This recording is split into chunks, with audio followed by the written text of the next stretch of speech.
n'okweka nti beesimbawo ku bifo of course ebyenjawulo bangi bakubisizza ebipande naye ebibakwatako bimanyi.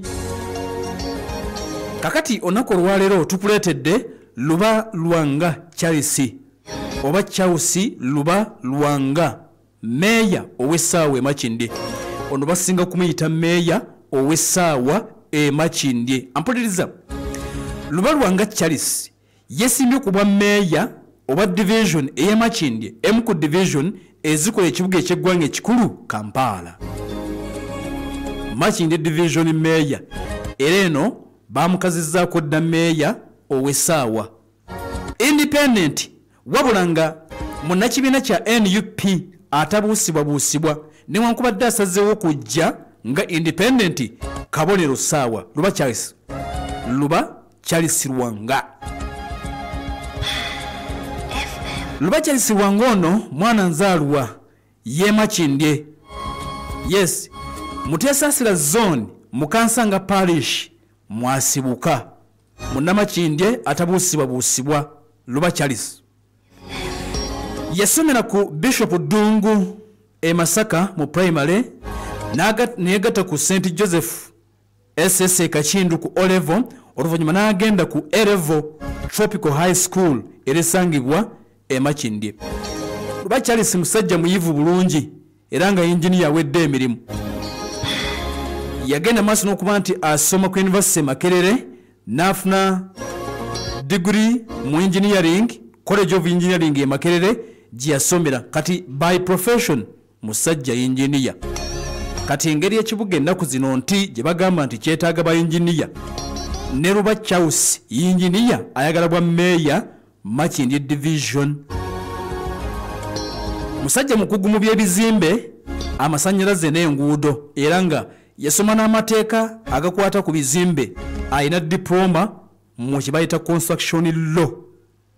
Luba Charles kakati yaliko memba ow'olukiiko lwa LC1 ne LC2 ekansanga obukulembeze abaddemu okuva eddala wansi. Yakulerako mu kitongole ekya KCC nga ali ku research mu urban planning yaliyo.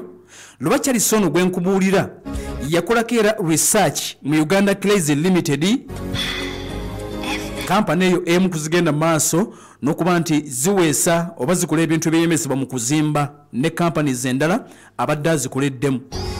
Mu byobufuzi yaliko chairman wa DP Muteesasira village e Kansanga 2018. People Power yagenda maaso n'okabika nti ejja y'omu ku basitukiramu amangu ddala niyeyunga ku People Power n'ava mu kibiina ekya DP, era ekitabo ekitibwa Red Book ekyaleetebwa e Makindye okuwandiika banna People Power y'omu ku baasooka okukibeeramu Luba Charles, era y'omu ku bagenda maaso n'okabika nti bakitambuza mu Makindye yonna. Oluvannyuma ekibiina kya musiima ekya NUP ne kimuwa kaadi okuvuganya nga kansala akiikirira parishi ey'e Kansanga, era n'agenda maaso n'okuba nti awangula okutuula mu kanso ey'e Makindye division 2021 paka omwaka 2026 yabaddewo, era nga eno yagenda maaso n'okeka nti asinziira bakansala ne bamusiima bakansala 56 ng'ogasseeko ne meeya 57 bonna ne bamusiima n'alondebwa okubeera sipiika ow'eggombolola e Makindye, ekifo ekyo akimazeeko kumpi ebbanga lyonna ekisanja kino. Abadde omu ku vocal speakers Luba Charles alabiddwako ne basipiika bannejjukira nti waliwo okwekalakaasa okwategekebwa basipiika ab'amagombola ag'enjawulo oba ba divisions ez'enjawulo mu Kampala ne Wakiso balabako nga beesibye enjegere nga bawakanya ekya kooti marshal okugenda maaso n'okuba nti ewozesa ba civilian, y'omu ku abo abeesibe enjegere basipiika bazi division. Aludde nga yeeyimirira abasibe abawerako abadde bagenda maaso n'okeka nti batunka n'emisango mu kooti marshal e Makindye. Activities z'ekibiina kya NUP kyenkana zonna azibaddemu. Okuva 2020 okutuuka kakati meeting z'ekibiina kya NUP zibadde zituula mu makaage Luba Charles, ate nga abadde ne kakiiko era akafuzi aka mobilization aka district ey'e Makindye, era abadde akulira head of professions. Yabadde head of professions byakoze. Abadde alwaniridde nnyo ab'obutale, abadde alwaniridde obutale n'abantu ababukoleramu.